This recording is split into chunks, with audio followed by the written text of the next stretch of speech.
Here we go. Sit.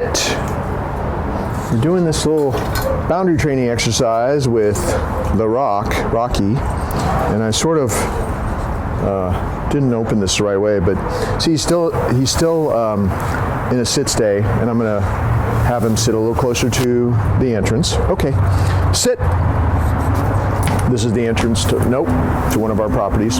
So even in kind of an awkward situation like this, you see I just had to have him sit. The whole boundary training thing is where we have him sit. We step through first, he waits. And see, he's stopping himself, he's looking, but he's staying in a sit stay where he used to rush through doorways and boundaries, gateways.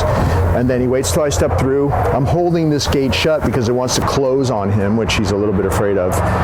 And then I walk back next to him and I say, okay, and he walks through with me. If I have to close a gate or a doorway or something, I'm gonna make that left turn and close that gate, because every time you turn left, it's a dominant thing. You should stand that way over there. Because we have another boundary here. The curb. Sit. And if you have any dog, a dog that's even pulling a little bit, if you do those left turns, as you see I'm doing in this video, really it does wonders for helping them stop pulling on the leash, because every time you turn left into them, they're drawn back next to you. And also having and weighted boundaries, gateways, curbs. I did the same thing at the front door before he came to the gate. We're showing you the gate. I did that exactly the same way at my front door. And now we have the curb, and I even did a little sit stay where I walked around both ways, and he's waiting for me to say, okay, we're crossing the street. And see, I really don't want him to pull me across the street anymore, so all I have to do now is walk slowly, and this is what I've been doing for the last 3 weeks. When you slow down, the dog's going to slow down, and all I'm having to do, for the most part, it's pretty loose. He's very attracted to the camera person. That's what he's he's staring at. But all I have to do is slow down and tap a little bit if he even goes a little bit ahead of me.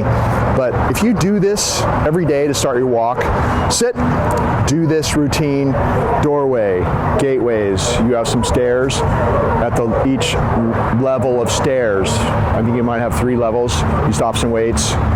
And then every curb, stop and wait. And then, so we have a front door, we have a gate, and we have a curb there and a curb here. And he's still on the clock until I have him sit, and he's on the clock until I pat his chest and say go. And now we start the walk. And you will see that every day you do this, he's a little bit calmer, because by the time we release him, and the whole thing takes me, if I wasn't talking to you and making a video, the whole thing would take me about 1.5 minutes. You start the walk with him in the calm zone, as I would put it. He's been focusing from the second you put the leash on inside the front door out here to where you start the walk, which is mostly going to be free time, just him sniffing and peeing and do whatever he wants to do. He starts the walk on your terms, calm, focused, working for you, because all of this is, it's so simple, but it is work for you. And you start the walk like this, a much calmer dog. And that was his whole issue, was getting so hyper and overstimulated that he was out of his mind. And that's why we had the biting incidents that, I guess there were several of them. And it was only because he was just out of his mind with overstimulation and overexcitement, and kind of went insane. But the way that we practice and all these things where he has to focus and be in the moment and do stuff for us, that stabilizes the dog over time.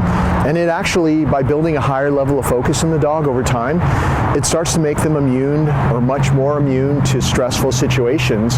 So at the very least, you have, I don't know, you might have a minute or so, or at least 40 or 50 seconds of a fuse where you got time. You see he's getting excited, all you have to do is call him to come to you and put him away if there's an exciting situation at your house or something, instead of him just like completely going off just on a hair trigger at any time.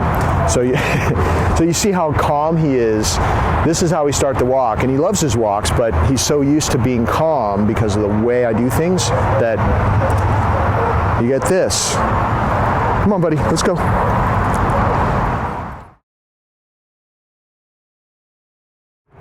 Okay. Sit.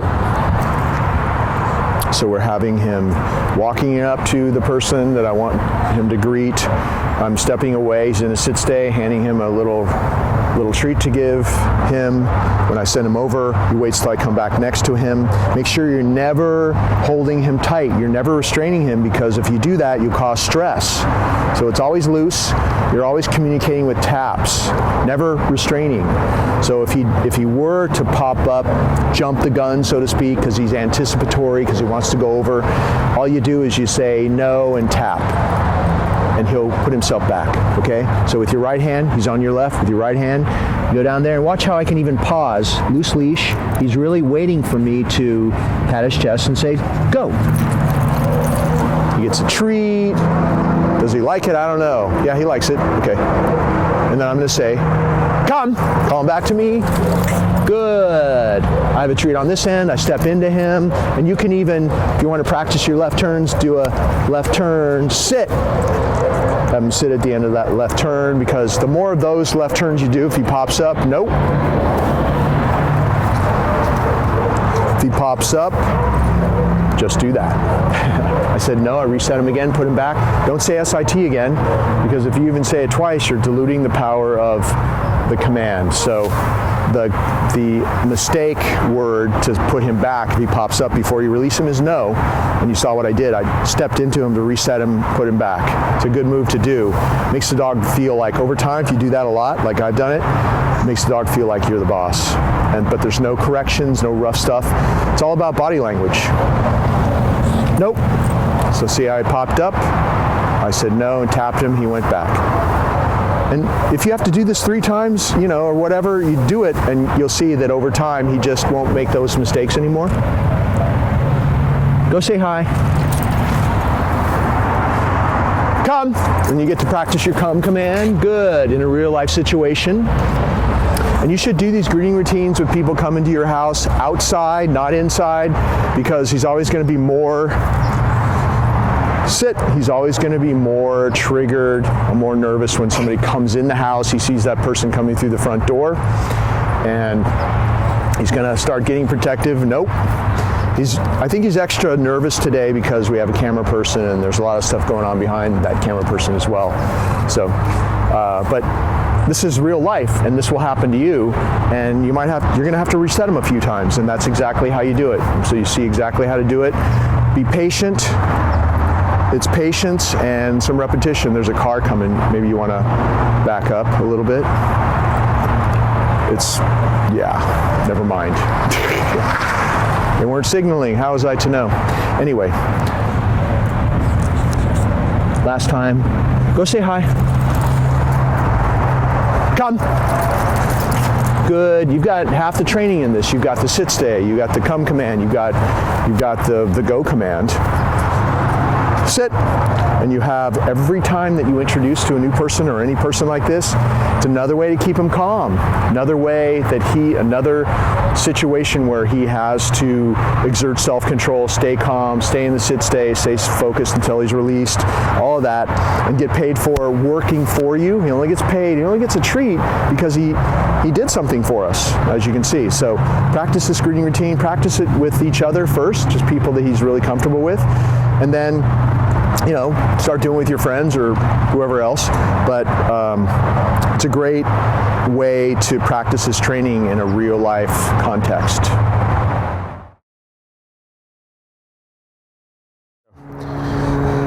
We're going to show you just some basic commands with him, and I'm doing it out in a place where people will walk past and there's a lot going on here, and just doing it out in public because I want you to see how he actually can handle doing these things in the presence of distractions. Down.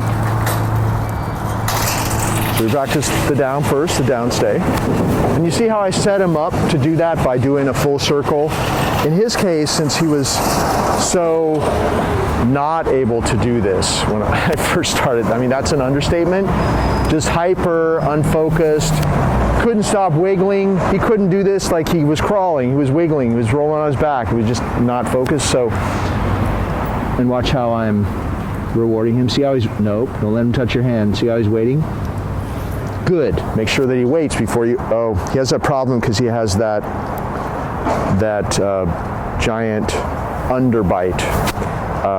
So with him, and I forgot I was going to tell you this in this video, it's a little bit different with him. So you have something that rolls on the ground or something, you can reward him this way, which normally I wouldn't do.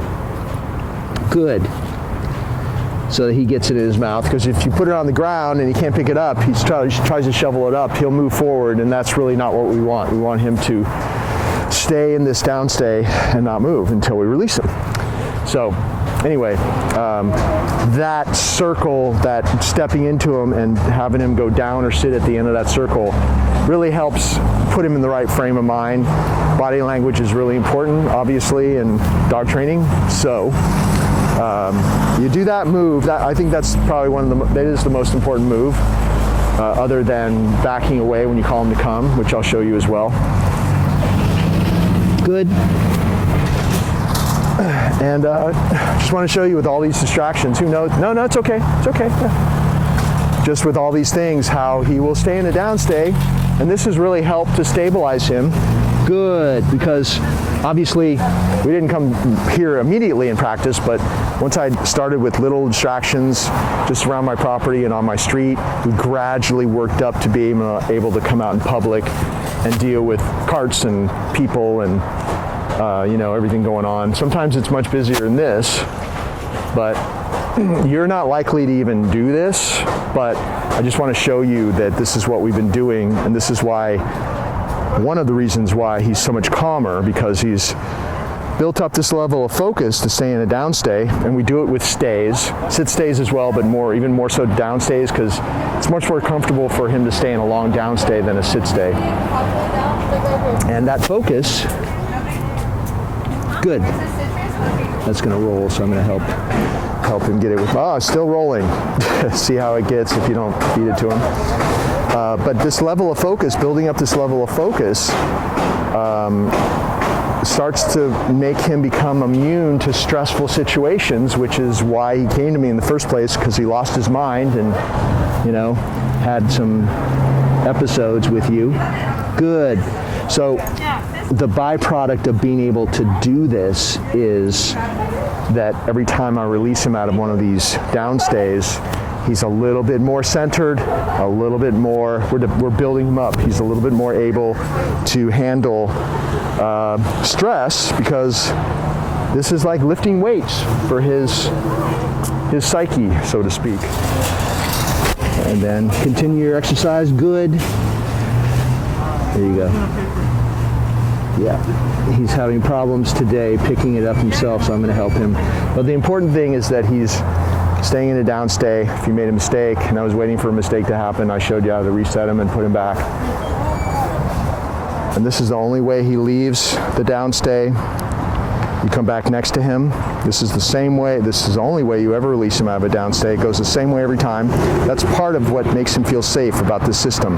Everything's the same every time. Always release him the same way. Always call him to you the same way. It makes him feel comfortable because he knows exactly how it's going to go. So you come back next to him, pat your leg and say, okay. You say, sit. And then with your right hand, always on a loose leash, so never restrain him. Your right hand, pat his chest and say, go. And he's free. And you see how calm he is when I release him? This is a calmness exercise by doing it the way that we've been doing it.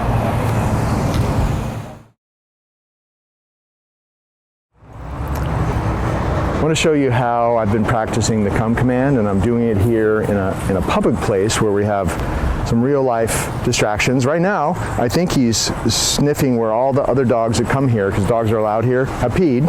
And now he's going towards the front door. Come! Left hand leash, right hand reward. Good. And you'll see that as you practice this, that if he goes one way or the other, or if you want him to come to you in a certain spot, if you back away, you can lure him to whatever direction you're going, and you saw exactly how I just did it.